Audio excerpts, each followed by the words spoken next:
അച്ഛനും മകളും വൈകുന്നേരത്തെ കാറ്റിൽ പട്ടം പറത്തിക്കൊണ്ടിരിക്കുകയായിരുന്നു.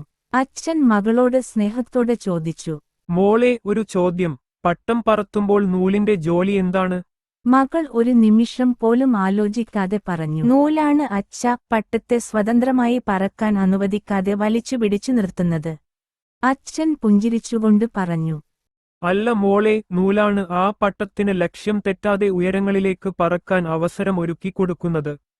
ഇത് കേട്ട് മകൾ അല്പം പരിഹാസത്തോടെ ചിരിച്ചു. അത് കണ്ട അച്ഛൻ ഒരു കത്രിക എടുത്ത് പട്ടത്തിന്റെ നൂൽ മുറിച്ചു. ഒരു നിമിഷം പട്ടം സ്വതന്ത്രമായി ആകാശത്ത് ഉയർന്നു. പിന്നീട് നിയന്ത്രണം നഷ്ടപ്പെട്ട പട്ടം ലക്ഷ്യമില്ലാതെ ചുട്ടിപ്പറന്നു. മറിഞ്ഞും കീറിപ്പറിഞ്ഞും അവസാനം നിലത്ത് വീണു. ഇത് എല്ലാം നിശബ്ദമായി നോക്കി നിന്ന മകളോട് അച്ഛൻ പറഞ്ഞു. മോളെ, ഇതാണ് സത്യം. നൂൽപട്ടത്തെ തടയുന്നതുപോലെ നിനക്ക് തോന്നിയിരിക്കാം. നൂൽ മുറിച്ചാൽ പട്ടം സ്വതന്ത്രമാകുമെന്നു നീ വിശ്വസിച്ചു. എന്നാൽ ആ സ്വാതന്ത്ര്യം എത്ര താൽക്കാലികമാണെന്ന് ഇപ്പോൾ മനസ്സിലായില്ലേ?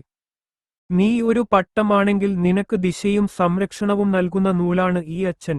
എന്റെ നിയന്ത്രണത്തിൽ നിനക്ക് എത്ര ഉയരത്തിലും പറക്കാം.